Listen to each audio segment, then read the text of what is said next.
what we're looking for actually multifunctionality, so that there's additional value of using the floating system, apart from the cooling effect, of course.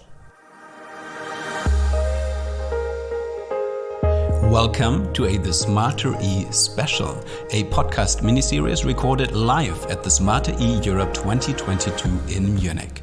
It was time again for everyone working on making the new energy world a reality to meet in person. And of course, I wanted to be part of the conversation as well. So I traveled to Munich and spent 3 days at the exhibition. I was able to secure some quality time with various experts and sit down with them for a one-on-one chat on the latest industry developments. These are our conversations. Welcome to the 4th episode of our mini-series. As I speak, it is the second day of the exhibition, the third day in total of the Smarter E here taking place in Munich. And actually, I had the chance to see some of the pictures of the Smarter E Award nominees. And one of the projects I found to be really interesting is they took a stretch of that land that was not usable anymore for anything really productive because of the ground conditions. They filled it with water, and just because the ground had that sort of like alkaline quality that fish need, they were able to put fish in the water, and then they put floating PV on top. So they suddenly had a triple win. They were able to turn around land that wasn't usable anymore. They are able to produce food, and they're able to produce energy on top of that. So floating PV really has some very intriguing opportunities.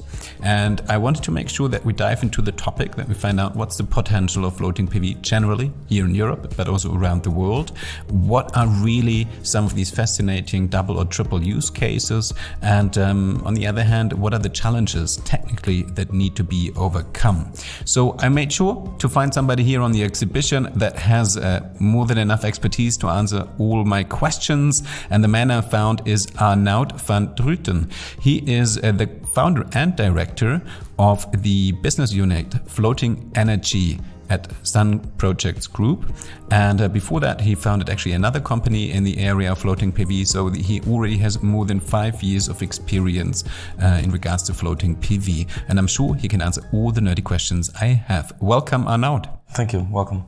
Maybe first of all, with what are the biggest reasons to dive into floating PV in the first place? Because obviously, you know, you have rooftop PV, you have PV out somewhere on the fields, and it seems to be so much easier because if you can mount it on a roof or on solid ground, you do not need to tamper with water or moving parts. So what are the biggest reasons to actually go and explore floating PV?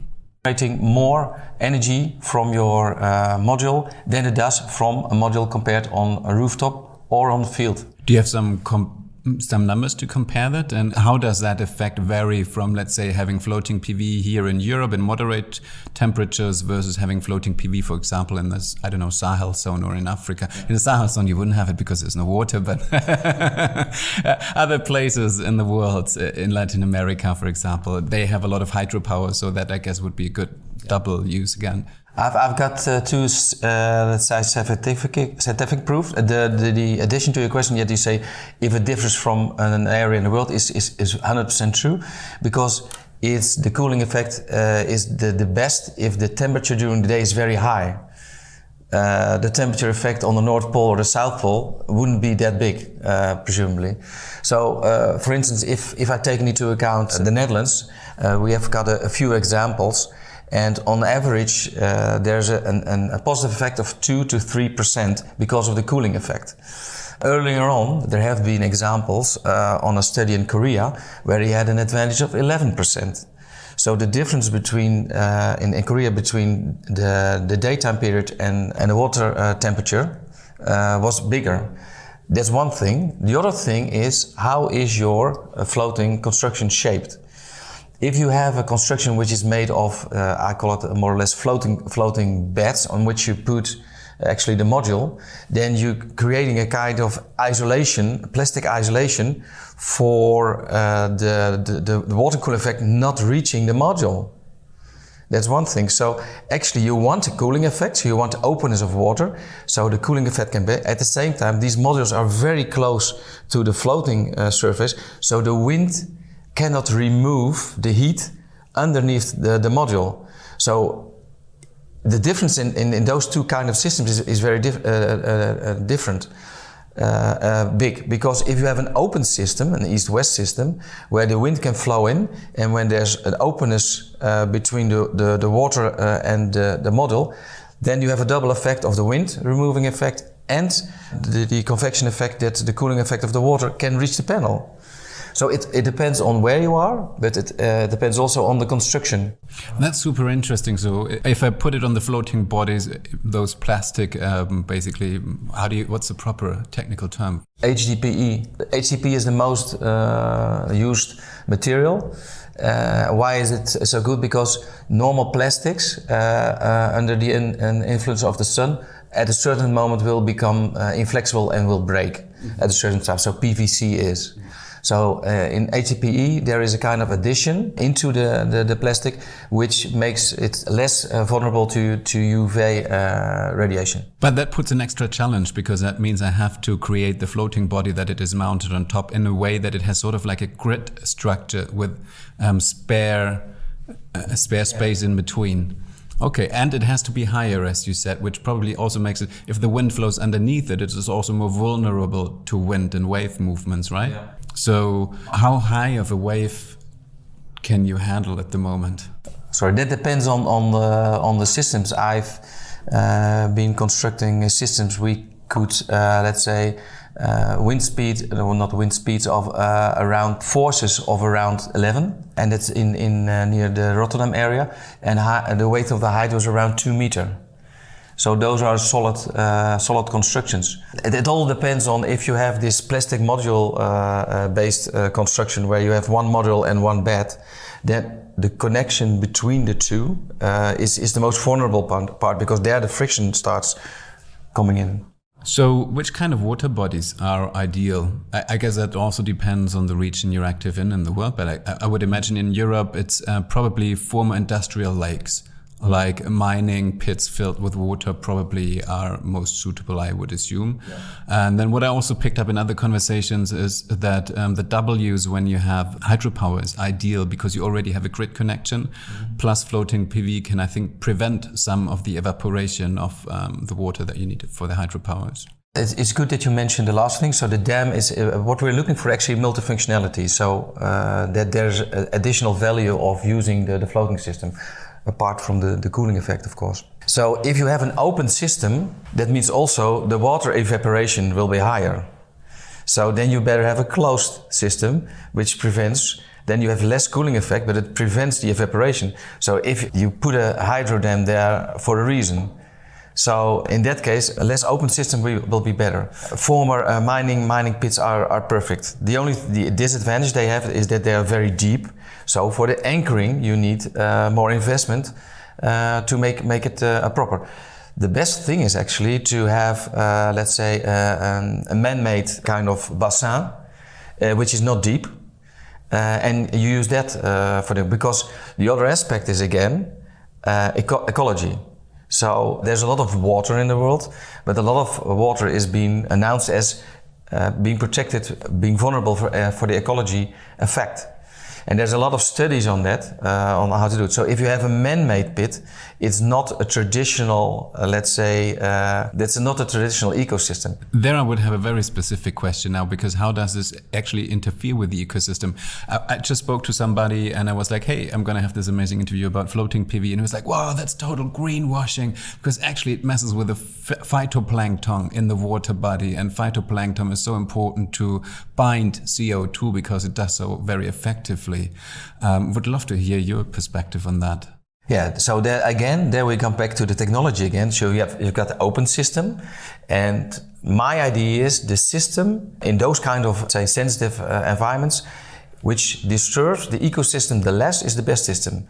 So the sunlight wants to reach the water. So if you have an open system, the direct sunlight will not come in, but the indirect sunlight will come into the water. But if you have really a flat, really closed, you create 100% of shadow. But if it's an open system where you can have indirect light into the water, then it's less effective. The second thing, if It also depends on the kind of water. If you have very, very deep water, the relation between the mass of water compared to this impact of the shadow is not big. So, but if you have a very shallow and undeep water and you then cover it, then the impact will be bigger. Also, how much percentage of the water are you actually going to cover? So there are these kinds of rule of thumb that if it's less than 10%, don't bother. If it's around at most 50%, you're pretty safe, but never cover it with 100%, because then you can create those kinds of, difficulties. But on the other hand, if you mention one aspect about you have blue algae, which is very toxic to mankind. It's on the bottom of most of the lakes. So when there's a lot of water and there's a lot of people for leisure reasons entering into the water, this blue algae will come up. But normally this blue algae will also come up because of the stratification. The wind will go over the lake and then it will make a kind of turbulence, making sure that the underlayer will at the end reach the upper layer. So if you diminish, let's say, the stratification, then also the possibilities of blue algae not reaching the upper part is prevented. So there's always pros and cons. So you should be logical thinking. So deep water, undeep water, open system, closed systems, that's all depending on the whole thing. That's very important. And it's the holistic approach to do that. And some parts are really sensitive, but there have been parts which have been 15 years ago, they were a dump region for chemical plants. Now 15 years later, it's nominated as the most precious part for nature. So there's a lot of dualism in it. But what I already hear, it is really a complex topic. It's not just mounting PV on top of like a floating body, a bed, as you said, putting it on the water, have the grid connection, and that's it. It really depends on the specific body of water and the ecosystem that's there. And there's so many things to consider. So it really is not just an industrial project. It really is an ecological project at the same time, much more than in comparison to rooftop solar, for example, or land-mounted solar. So with it being more complex and also with the additional cost of the floating bed, what do you need to do in order to still make it financially viable? To promote it, to make it viable, you need programs from the government who enforce innovation and who enforce the fact that there are more bodies and more learning and that kind of. So what's needed actually in the exchange of knowledge, of technology, and there are trends of doing that more and more, but it should also be promoted by the government. Like what you see in normal solar panels, in the beginning they were hugely expensive, but when it came into a kind of mass distribution and there were learnings, then the price of solar panels dropped heavily. And then the business case became really important. At the moment, I hope there's a short period that the disadvantage, but they also have that at rooftop, is that the prices are going up of the material. So floating on water being difficult and need this funding on one hand, and also the materials are rising is, not in a positive way affecting the business case. So to make it more efficient, you need time, you need promotion of innovation, you need exchange of technology. Those all kinds of things will make sure that in the end there will be a viable solution. Also the solar panels itself, they will be becoming more and more efficient, but that doesn't make a difference with rooftop or on water. And the major challenge actually is the underestimating of the dynamics on water. Like you stressed before, okay, it's not that you take a rooftop system and you find somewhere a floater, mount it on it and then go ahead. It's not the case. The additional functionality which is really affecting is the dynamics. And it's not one wave, it's not two wave, it's the million waves after each other, which in the end will create fatigue in the system. So you have to make sure the fatigue of the system, it's a salt water or a brackish water environment. Then you get the influence of the pH value. You have to look at your material, but it's the constant dynamics. It's the constant dynamics, and then the constant dynamics is influencing actually on the long run more than this storm, which is happening once in a while. And the underestimation of these kind of wave dynamics is putting a pressure on your anchoring, is putting a pressure on your material, because there's friction all the time. And that's actually why you have to invest in good, solid systems. I was just about to say that. So it really does sound like, in regards to the anchoring, the material, also the isolation of all the electric parts, that seems like something where you really should invest in high quality and also materials that have been tried out and tested already. Always, any topic we cover here in the podcast, we can always talk about regulation. There's no topic without regulation. So what does that look like? I guess it's not that easy to answer because it's different in any world region, but what are the most significant points I should be aware of? I agree completely, a difference per country. And you have to look at the regulation if it's promoting or preventing, let's say, the installation of a floating system. And I would rather say people should earlier look on stimulation from the government.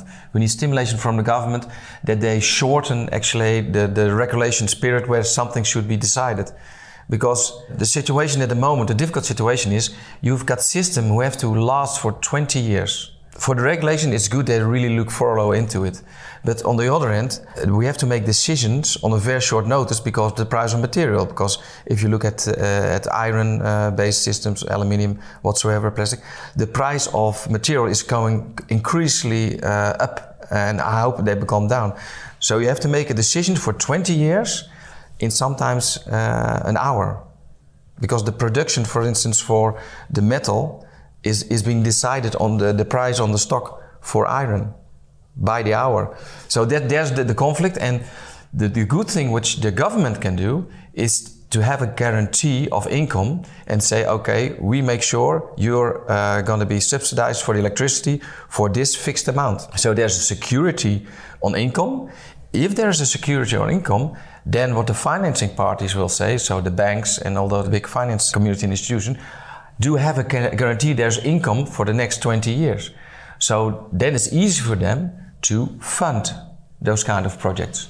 So it's a give and take. But it does sound that's quite important that you say without incentives and subsidies it would not be viable yet. So that's a big difference to, I guess, land-mounted PV, is that there with a PPA you would be profitable already without subsidies. Well, it depends on the subsidy per country. There are subsidies which guarantee you a kind of electricity price and that make sure that you cover your investment in the next 15 years. So there's a break even at most after 15 years. You have to prove that within 15 years you can be break even. And what they give you a certain amount, but they subtract in that subsidy they subtract the current electricity amount, because that's what you gain already. So at the moment, the electricity price will gain further and further. That can be beyond the guaranteed amount you get from the government. So if the electricity prices are rising, then the business case will be much, much easier for land-based, but also for floating. All right. So it's just, to me, it sounds like it makes sense to have a go at diversification when it comes to PV. Mm-hmm. And in that sense, floating PV is just one of the puzzle pieces that make perfect sense in certain scenarios. Are there any other double uses that we didn't mention yet? For example, like with land-mounted PV, agri-PV is an amazing double use, where actually the plants below the mounted PV sometimes have a bigger yield because of the partial shade they get. Is there similar things that can floating PV combined with fisheries in an ideal scenario? Do you have some examples there? Yeah, because I think that the way we are looking at this moment at PV is that we have to defend ourselves because of we're occupying land or sorry, not occupying, yeah, for the land case it's the same reason, occupying water. But if you look at it from another way, it's how can you promote it in a way that's an added value? And that's exactly what you just mentioned, is if you can make the double use. And that's promoted also in some of the regulation. So there are, for instance, I know there's examples of mussel and clamps growing underneath at threads around, reaching the bottom from the surface underneath the floating area. So you can make double use for agricultural reason, but there's also a reason what I think, for instance, if you have a presumably big water body, you make a kind of a circle dike with a small opening in it. Within it, you make the floating solar system, which is prevented from high waves, so that's an advantage. On the dikes, you make these wind farms, and at the same time you make a small harbor. So, for instance, on places like the IJsselmeer, which is not very deep, you can create these kinds of lagoons where people can then, from the leisure, leisure boats, can enter that, and you can create a kind of information center of sustainable energy. So people should think more about the double use of the systems, and also of when it's near a kind of community, involve the community not only by talking, but involve the community also by their wallet. So make sure they can, for a little bit adventurous pricing, buy shares, because then it's their own. So if they're not against something which is they own for partially, so they see the favor of that. So it's engaging, not only by a lot of talks, because that's what you see now. People find it very difficult to believe all those kind of stories that they're taken care of. No, you have to prove it by giving them a share. So there's a lot of cooperation being set up who can take a share in those kinds of systems. It's there. And if you make sure that there's, let's say, a circle dike or a circle floating circle around, that for people with leisure fishing can use it or something like that. So that will pay off. And I would stress that if you subsidize those kind of projects, that the added value is being subsidized for those circle dikes or something like that, then the business case will become interesting. So that's quite interesting, because there's some similarities and some big differences when it comes to renewable power projects in general. That, getting the local population to buy in. That's the same, for example, with wind turbines, because I think wind turbines and floating PV are very similar in the sense that people don't want PV on their beautiful lake, specifically not if they have a house at the lake. And it's the same with wind turbines. As we speak and record this, we're here in Bavaria. They still have very, very big rules in terms of the distance that wind turbines need to have to the next settlement for the same reason. So I guess there's some similarities if you are able to incentivize the local population. But what's very different too, for example, wind power, is that floating PV really is much more complex on both ends. You need to consider more things technically, as we said, also in terms of the ecosystem, etc. But on the other hand, it also, that complexity offers much more opportunity for double or triple use cases, such as with fishing, with leisure, boat rides, etc., etc. So I think that'll be very interesting. That, of course, makes it more challenging as a project to implement, but also more the worthwhile. So I'm very curious to see the development. What you also see, actually, now we mention it, if you have a combination of renewable energy, then you have these joint projects where you have wind, floating, and battery storage kind of thing. And you see sometimes if you combine them, then the overall business case is interesting. Then even you can have a negative business case for the floating part. But if you take it as a whole, then it's beneficial, and that happened in Portugal. So in case then you make use of it's not double use, but it's using of more renewable energy and storage possibilities. But then you sacrifice on the business case for the floating part. But as a whole, it's beneficial. The same thing if you make double use, it can be beneficial for the other uses, for the farming, etc., for the double uses. So then the total thing will be, much more interesting. So to sum it up, Arnoud, that means there are a lot of opportunities for floating PVs. It is a complex subject matter, though, because there's many things to consider on a technical level, on an ecosystem level, and on a business level. However, there are really some exciting opportunities all around the world. I know some of the biggest projects have already been implemented in China with really a massive power output, almost in the gigawatt area, I believe. It's interesting for Latin America, as we said, specifically in combination with hydropower, and then there's various use cases here in Europe as well. So thanks a lot for taking us here on this deep dive and bringing us up to speed in regards to floating PV. Thanks a lot, Arnoud. Thank you.